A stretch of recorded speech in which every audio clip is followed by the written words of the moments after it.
오늘 오전에 함께 나눌 말씀의 제목은 그리스도의 재림에 대한 올바른 이해입니다.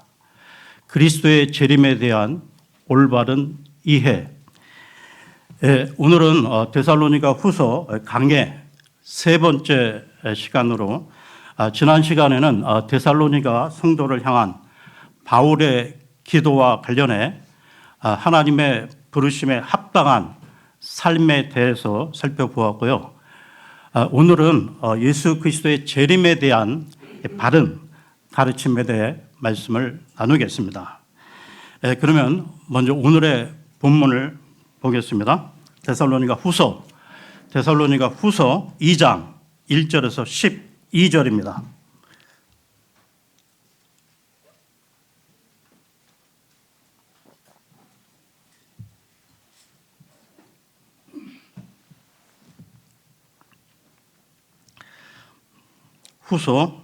데살로니가 후서 2장 1절에서 12절입니다.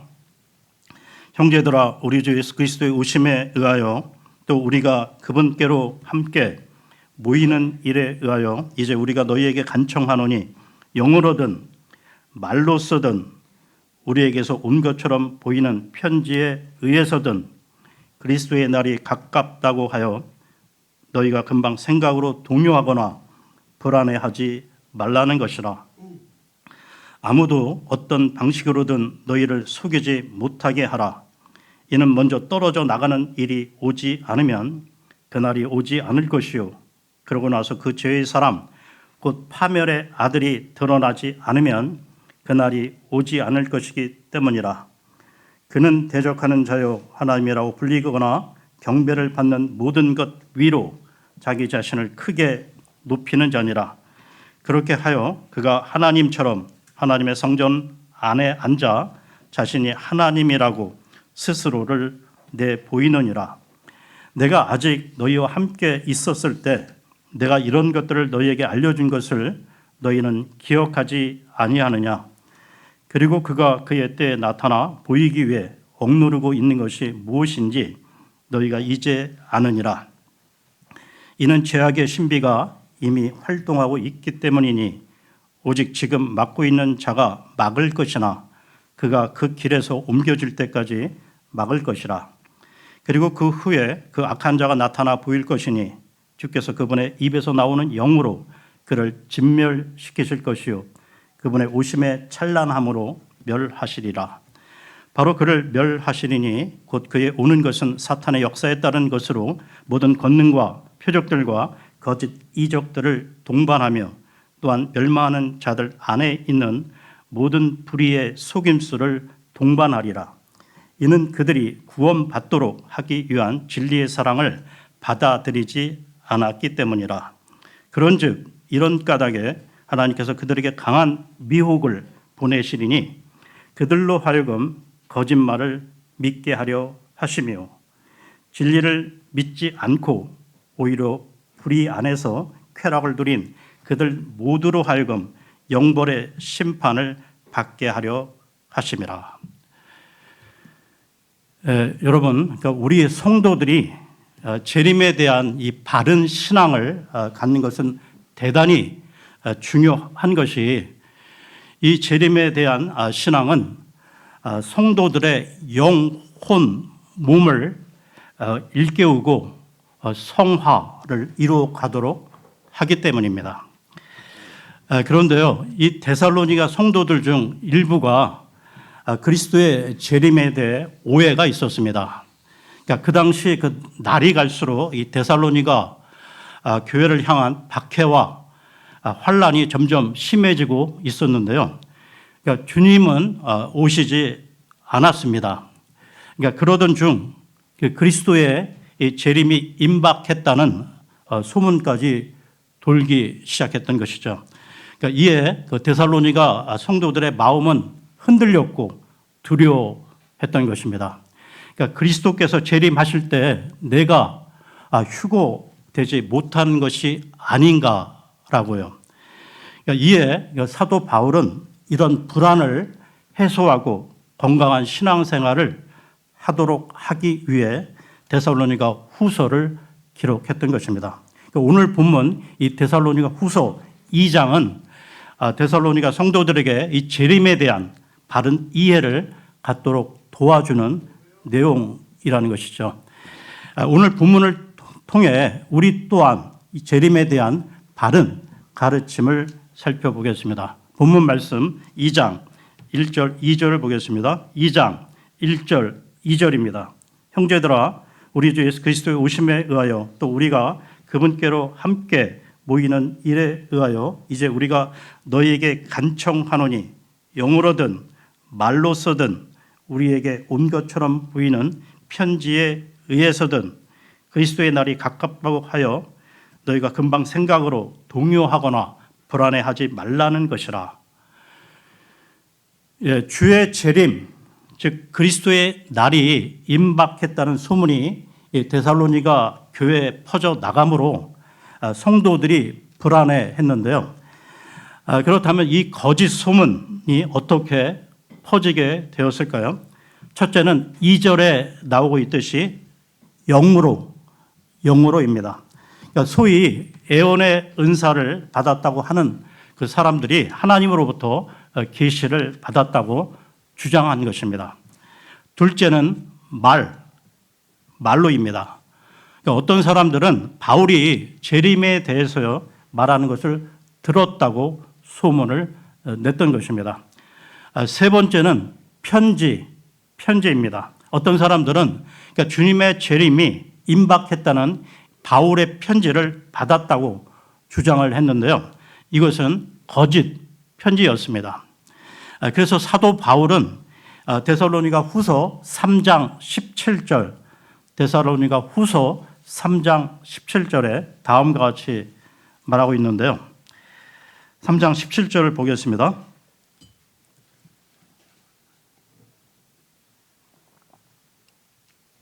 나 바울이 나의 손으로 직접 쓴 문안이라 그것은 모든 서신마다 징표이므로 내가 이렇게 기록하노라. 그 당시에 이 가짜 편지가 돌아다녔기 때문에 바울은 자기가 쓴 편지에 직접 사인을 해서 가짜와 구별하도록 했던 것이죠. 이렇게 예수님의 재림이 임박했다는 거짓 소문이 퍼지자 사도 바울은 이 데살로니가 후서를 통해 재림에 대한 오해를 바로 잡아준 것입니다. 즉 예수님의 재림에 대해 마음이 흔들리지 말고 두려워하지 말라고 권면한 것이죠. 여러분, 예수님의 재림 전에 나타날 사건, 그 일들에 대해 성경은 여러 가지를 말하고 있다는 것입니다. 예를 들어서요, 나라와 나라, 민족과 민족 간의 전쟁, 그리고 처처의 지진과 기근, 그리고 불법이 성행하고 사랑이 급속히 식어가는 현상 등 이러한 것들이 종말의 징조라는 것입니다. 몇 년 전에 우리가 겪었던 코로나를 비롯해서 이런 전염병의 창궐도 재림의 징조 중 하나인 것이죠. 그런데 오늘 본문에서는 이 재림 전에 나타날 사건들을 두 가지로 말하고 있습니다. 데살로니가 후서 2장 3절을 보겠습니다. 후서 2장 3절입니다. 아무도 어떤 방식으로든 너희를 속이지 못하게 하라. 이는 먼저 떨어져 나가는 일이 오지 않으면 그날이 오지 않을 것이요. 그러고 나서 그 죄의 사람, 그 파멸의 아들이 드러나지 않으면 그날이 오지 않을 것이기 때문이라. 예수님의 재림 전에 먼저 떨어져 나가는 일, 즉 배교하는 일이 일어날 것이고 또 하나는 죄의 사람, 곧 파멸의 아들이 나타날 것입니다. 이 두 가지가 나타나지 않고는 주의 재림이 일어나지 않는다는 것이죠. 여러분, 떨어져 나가는 일, 즉 배교는 하나님과 이 예수님에 대한 이 믿음을 저버리는 것을 말하는 것입니다.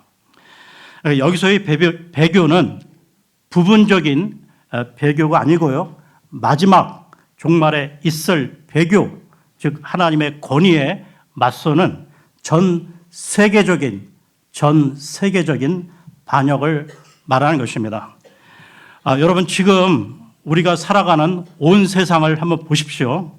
유럽은 이미 영적으로 고사 상태에 들어가 있고, 미국을 비롯해 우리나라 기독교계 영적 상태를 보십시오. 우리 킹제임스 진영의 교회들은 어떻습니까? 별반 크게 다르지 않다는 것입니다. 그러니까 예수님의 그 재림 전 세계적으로 그 수많은 사람들이 믿음의 길을 떠나 세상으로 자신의 권리를 찾겠다고 떠나고 있고요. 제도권 교회 안에는 이 구원받지 않은 불신자들과 육신적인 그리스도인들로 넘쳐나고 있는 실정이라는 것입니다. 이 마지막 시대의 교회의 영적 상태와 관련해서요, 요한계시록으로 갑니다. 요한계시록 3장 20절입니다. 요한계시록 3장 20절입니다.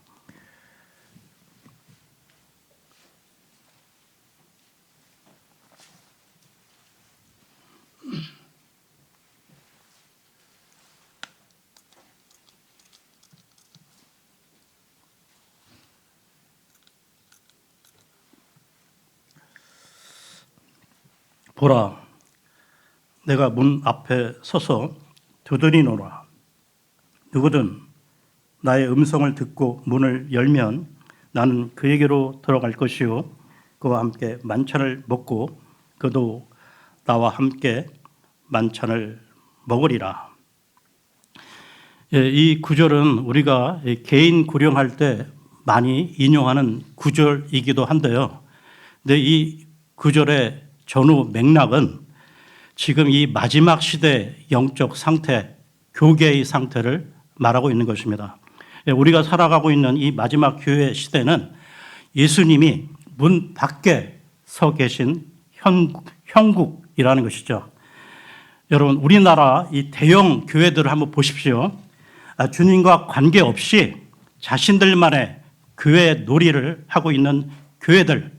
그러니까 예수님이 교회의 머리가 아니라 목사가, 장로가 왕노릇하고 있는 교회들이 얼마나 많습니까?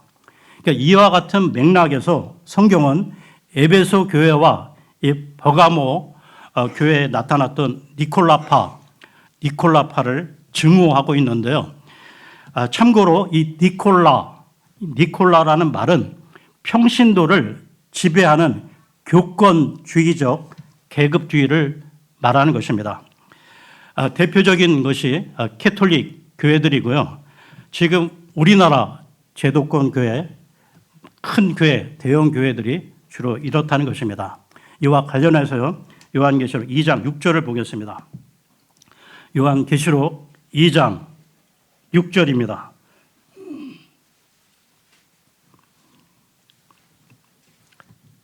그러나 이것이 너에게 있으니 네가 니콜라파 사람들의 행실들을 증오한 것이라. 나도 그것을 증오하노라.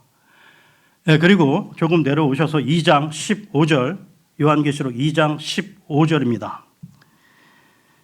이처럼 너에게도 니콜라파 사람들의 교리를 붙드는 자들이 있으니 그것은 내가 증오하는 것이라. 여러분 꼭 기억하십시오.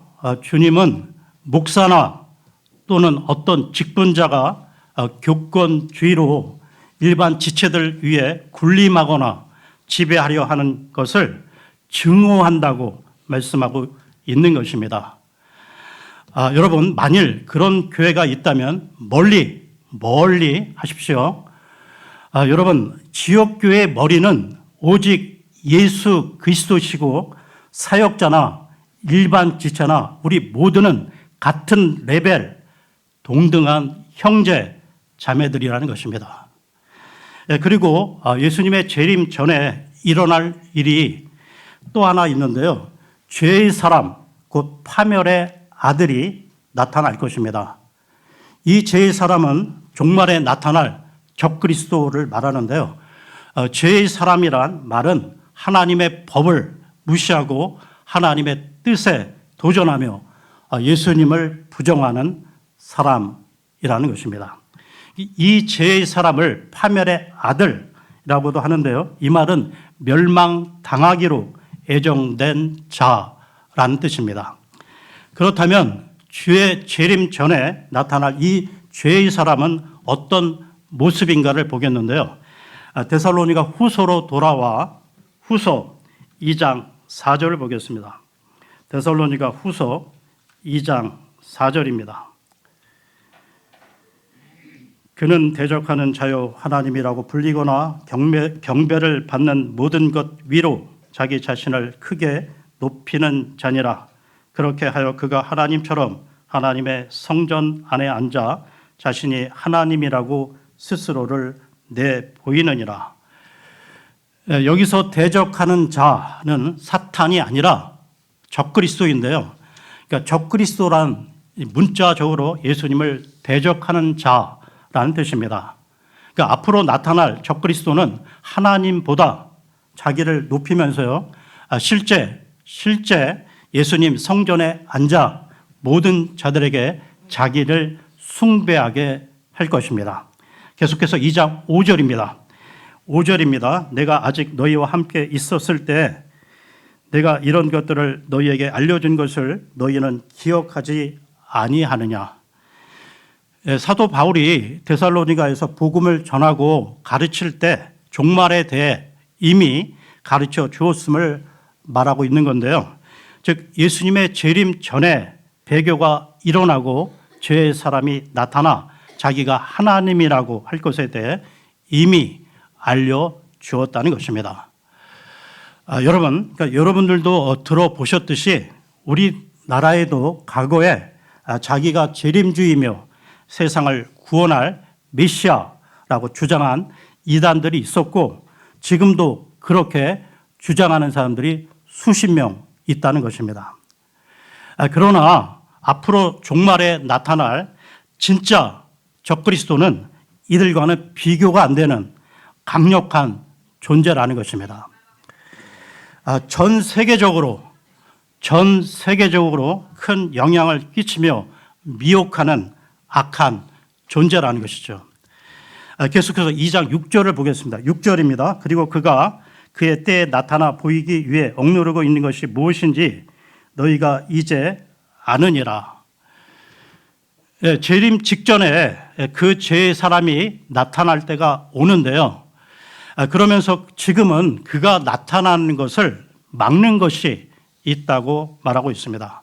계속해서 7절, 8절을 보겠습니다. 7절, 8절입니다. 이는 죄악의 신비가 이미 활동하고 있기 때문이니 오직 지금 막고 있는 자가 막을 것이나 그가 그 길에서 옮겨질 때까지 막을 것이라.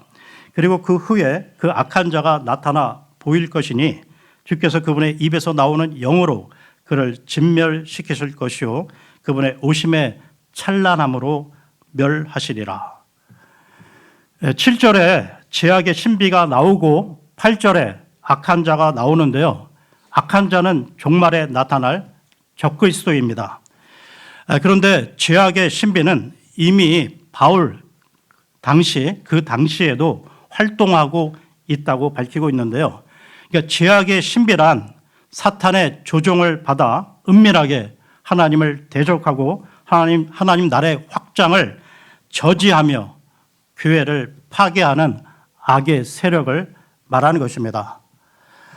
예를 들면 지금 이 시대에서도 사탄이 배후에서 정치인들을 조종해서요 반기독교적인 동성애 그 차별 금지법을 제정하려고 하는 것이나 또한 낙태법을 정당화해서 하나님께서 주신 생명을 인간이 마음대로 없애도 되게 하는 것, 그리고 간통죄를 폐지해서 간음하지 말라는 하나님의 명령을 무시하는 것 등입니다. 그러니까 이런 것들이 지금 활동하고 있는 죄악의 신비라는 것이죠. 그 당시 이 데살로니가 교회 내에서는 예수님의 재림이 임박했다고 가르치며 거짓 소문을 퍼뜨리는 거짓 교사들도 그리고 성경을 변개시키려 한 학자들도 사탄의 조종을 받은 죄악의 신비라는 것입니다. 그러니까 오늘날도 마찬가지로 제도권 교회의 그 사례를 들면 교회에 오랫동안 헌신하고 충성하던 사람들이 어느 날 갑자기 시험이 들어 교회를 무너뜨리는 경우도 보게 된다는 것입니다. 그러니까 이런 것들이 모두 사탄의 조종하에 비밀리에 활동하는 죄악의 신비인 것이죠. 이처럼 죄악의 신비는 예나 지금이나 활동하지만 종말에 그 정체를 드러낼 죄의 사람, 즉 적그리스도는 예수님의 재림 직전까지 막는 자가 있어 나타나지 못한다는 것입니다. 그러다가 적그리스도가 이 세상에 등장하면 이때는 전무후무한 대환란이 벌어지면서요, 전 세계적으로 정치, 경제, 사회 모든 분야에 대혼란이 야기될 것입니다. 하나님에게 대항하는 이 반역의 상황은 역사의 무대 위에서 공개적으로 나타나게 될 것인데요. 그러나 우리 그리스도인들은 그 전에 하늘로 휴거되어 올라갈 것입니다. 예수님도 이 종말에 대해서요 예언해 주셨는데요. 마태복음으로 갑니다. 마태복음 24장 10절에서 12절입니다.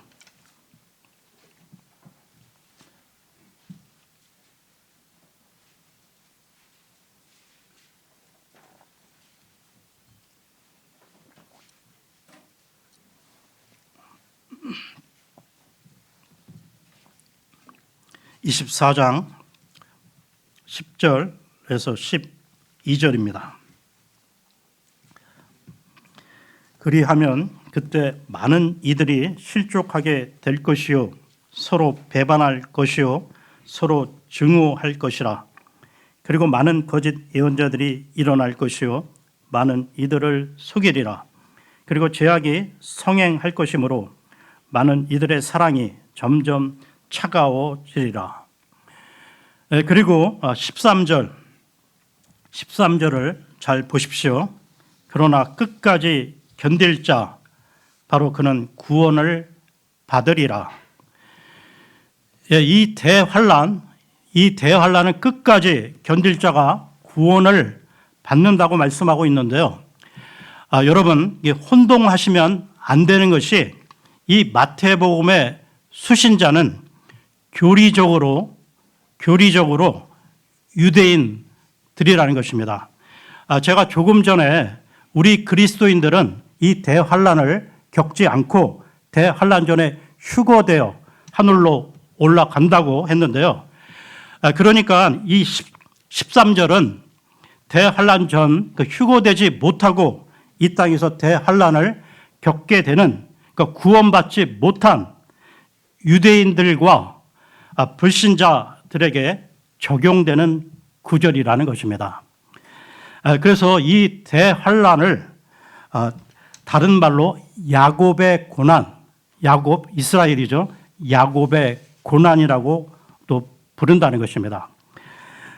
그런데 여러분, 지금도 개역 성경을 보는 제도권 교회에서는 이 마태복음 24장 13절의 이 말씀을 구원받은 그리스도인들에게 적용함으로써 구원에 대해 큰 혼란을 야기시키고 있다는 것이죠. 그래서 여러분, 성경은 교리적으로 시대와 대상자를 구분해서 보아야 혼란이 없는 책이라는 것입니다. 계속해서 24장 21절을 보겠습니다. 이는 그때 대환란이 있을 것이기 때문이니 세상의 시초 이후로 이때까지 그와 같은 것이 없었으며 없나니 앞으로도 결코 없으리라. 이 대환란을 우리가 흔히 7년 대환란이라고도 하는데요. 계속해서 24장 30절, 31절을 보겠습니다. 24장 30절, 31절입니다. 그리고 그때 인자의 표적이 하늘에 나타나리라. 그리하면 그때 땅의 모든 지파들이 애곡할 것이요 그들은 인자가 권능과 대단한 영광과 함께 하늘의 구름들 가운데 오는 것을 보리라. 그리하여 그가 굉장한 나팔 소리와 함께 자신의 천사들을 보낼 것이요 그들은 그의 택함 받은 자들을 네 바람의 방향에서 한데 모을 것이니 하늘의 이쪽 끝에서 저쪽 끝까지라. 여기 31절에 택함 받은 자들을 모을 것이라고 나오는데요. 이 택함 받은 자들 역시 지금 교회 시대, 그러니까 우리 신약 성도들이 아니라 환난을 겪는 환난 성도들의 휴거를 말하는 것입니다. 그러니까 앞으로 휴거는 두 번 있게 되는데요. 그러니까 첫 번째 휴거는 지금 이 시대에 구원받은 우리 성도들의 휴거이고요. 두 번째 휴거는 환난을 겪으며 구원받은 환난 성도들의 휴거라는 것입니다. 그러면 오늘의 본문으로 돌아와서요. 데살로니가 후서 2장 9절을 보겠습니다. 데살로니가 후서 2장 9절입니다. 바로 그를 멸하시리니 곧 그의 오는 것은 사탄의 역사에 따른 것으로 모든 권능과 표적들과 거짓 이적들을 동반하며 제2사람 즉 적그리스도는 사탄의 역사에 따라 움직이는데요. 즉 적그리스도는 사탄의 조종을 받으며 모든 권능, 표적, 기적들로 사람들을 미혹할 것입니다. 그러므로 기적만 따라가서는 안 되며 영분별, 즉 그 기적이 성령에 의한 것인지 아니면 악한 영에 의한 것인지 영적 분별력이 있어야 한다는 것이죠. 사탄과 이 적그리스도는 거짓된 능력, 기적으로 속이기 때문입니다. 이와 관련해서요. 마태복음으로 갑니다. 마태복음 24장 24절입니다. 마태복음 24장 24절입니다.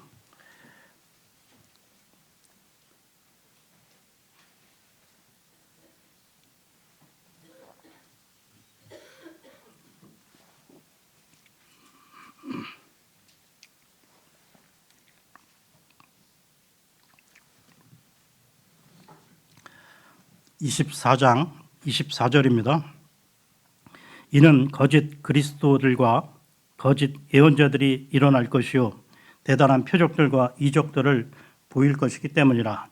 만일 가능하다면 저들은 바로 그 택함 받은 자들까지도 속일 것이라. 거짓 그리스도들과 거짓 예언자들의 큰 표적들과 이적들로 미혹할 것이라고 말하고 있습니다. 그리고 마태복음 7장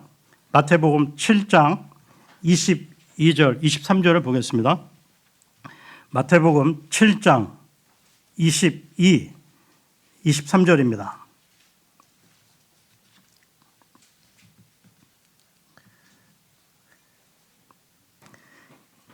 그날에는 많은 이가 나에게 말하기를 주여 주여 우리가 당신의 이름으로 예언하지 아니하였나이까?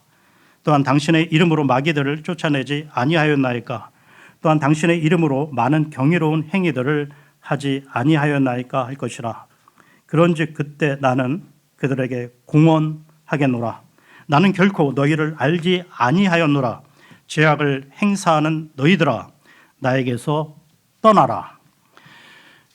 여러분, 그러니까 지금 이 시대에서도 은사주의자들, 교회나 기도원 등지에서 진행하는 신유 집회, 성령 집회, 신사도 운동 등 이 각종 부흥회를 경계해야만 한다는 것입니다.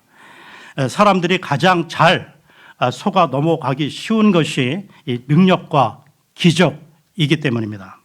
그러니까 사탄, 이 적그리스도 이런 거짓 대언자 이런 자들도 얼마든지 이 능력을 발휘할 수 있기 때문입니다. 그러면 데살로니가 후서로 돌아와서요. 데살로니가 후서 2장 10절. 데살로니가 후서 2장 10절입니다. 또한 멸망하는 자들 안에 있는 모든 불의의 속임수를 동반하리라. 이는 그들이 구원받도록 하기 위한 진리의 사랑을 받아들이지 않았기 때문이라. 예, 세상 불신자들은 진리의 사랑, 즉 그리스도의 복음을 받아들이지 않음으로 멸망하게 되는 것입니다. 그러면 왜 진리의 사랑이라고 표현했을까요? 그러니까 그리스도의 복음에는 우리를 구원하시려는 하나님의 사랑이 담겨 있기 때문입니다. 계속해서 2장 11절입니다. 그런즉 이런 까닭에 하나님께서 그들에게 강한 미혹을 보내시리니 그들로 하여금 거짓말을 믿게 하려 하심이요. 하나님께서 독생자 예수 그리스도를 보내주셨는데요. 그럼에도 이 사랑의 복음을 거부하는 사람들에게 하나님께서 강한 미혹을 보내어 거짓말을 믿게 하셨다는 것입니다. 계속해서 12절입니다. 진리를 믿지 않고 오히려 불의 안에서 쾌락을 누린 그들 모두로 하여금 영벌의 심판을 받게 하려 하심이라. 여러분, 여기 지금 나오고 있는 이 진리가 무엇입니까? 요한복음 14장 6절에 예수님께서 나는 곧 길이요 진리요 생명이라 나로 말미암지 않고는 아버지께로 올 자가 아무도 없느니라 말씀하셨다는 것입니다. 그러니까 세상 불신자들이 진리 그 자체이신 예수 그리스도를 믿지 않고 오히려 불의 안에서 세상 쾌락을 누리려 하기에 그들은 영원한 형벌의 심판을 받게 되는 것입니다. 오늘은 여기까지 하고요. 다음 시간에 데살로니가 후서 2장 13절부터 이어서 하겠습니다. 고맙습니다.